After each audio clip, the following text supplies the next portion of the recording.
Across the American Corn Belt, farmers are getting ready for the spring planting season. It's a familiar rhythm this time of year. To plant soybeans and corn, farmers have to finish preparing the soil, spreading fertilizer on fields, and making sure their equipment is ready.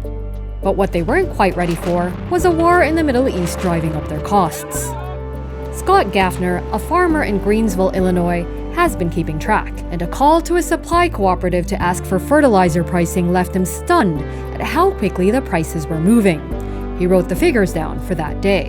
And so we called, and his statement to me was this. He goes, 20 minutes ago on anhydrous ammonia, it would have been $970. He said, but now it's going to be $1,020.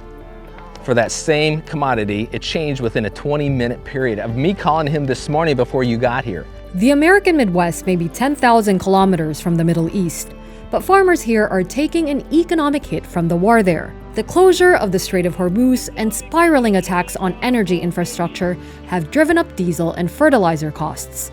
The waterway carries a fifth of the world's oil and a third of its fertilizer. Most farmers were actually able to lock in their fertilizer orders before the war started, but they're already looking ahead to what could be a longer period of higher input prices that could squeeze their margins for years to come. It's extremely difficult to have a lot of uncertainties because you always want to kind of know what you need to do as far as what crops you need to produce, what the prices are going to be, what your input prices are going to be. And the problem lately, and as we're talking about with the conflict with Iran and the shutting down of the Straits of Hormuz, it affects everybody. The longer this goes on, it will start to affect us more. A 7-hour drive away in Hampton, Iowa, April Hems is preparing her farm for the planting season too. To her, this current energy and supply shock is just the latest in a string of crises for farmers. We used to say, what's the black swan event? And I go, there's no more they're all black swans now. So I'm just looking for a white swan, somewhere to raise the flag. U.S. soybean exports to China, until last year's trade war the #1 buyer of U.S. soybeans, have yet to fully rebound. Record harvests worldwide meant commodity prices were pushed down, and tariffs on imports farmers need, whether on chemicals or on equipment, hit budgets too. The effects of the war in the Middle East are further compounding an already difficult cost situation. Our commodity prices really haven't kept up with inflation, with the price of our inputs. So our margins are very, very small. So what we're doing now is just, you watch the markets and plan as much as we can. And if we have to sell, we have to sell even at a loss because, we'll have another crop coming on and need room in the bins. So that's farming. You just, hopefully your bankers understands and sticks with you.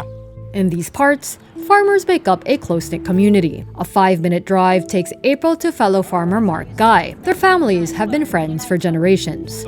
Mark Guy has some complicated accounting ahead of him as well.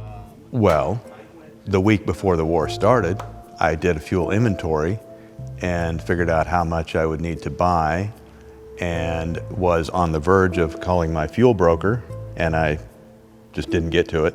So that little mistake was going to end up costing me substantially. I believe the fuel I will need to buy this spring will be in the 30% higher than before the war started. And anytime farmers plant, it requires a lot of fuel, and how soon prices will drop remains uncertain. We have 2 planters like this, and tillage tractors, fertilizer application tractors. We will burn 300 gallons a day, maybe up to 500 when we have all those machines in operation. And that spring work season will go on for, a month. Obviously not every day is fit to run that amount of equipment, all the tractors, but gosh, I'd have to do some math to think how many 1,000 gallons of fuel we'll use this spring, but it's substantial. Across the Midwest, farmers are calculating how much longer they can absorb the cost of decisions made in Washington. Like many here in this largely conservative farming area, Scott Gaffner is a supporter of President Trump, but says patience is wearing thin among the farmers around him. We may look at this in a year and say, you know what, that was the best thing we did because we now took a regime that was very volatile, that we now have the straits open and we can bring more products through it, and now we can just have more free trade everywhere. And it may be a thing where like, this is the greatest thing that's ever happened, but right now we're very anxious because it's hitting us in the pocketbook and it's very hard. The government is sending help, but the $12 billion package announced in December was meant to aid farmers in the fallout of the trade war with China. A further $15 billion in relief to help cushion the impact of the war in the Middle East is reportedly in discussion, but what these farmers say they want most of all is not a bailout, but stability and open markets.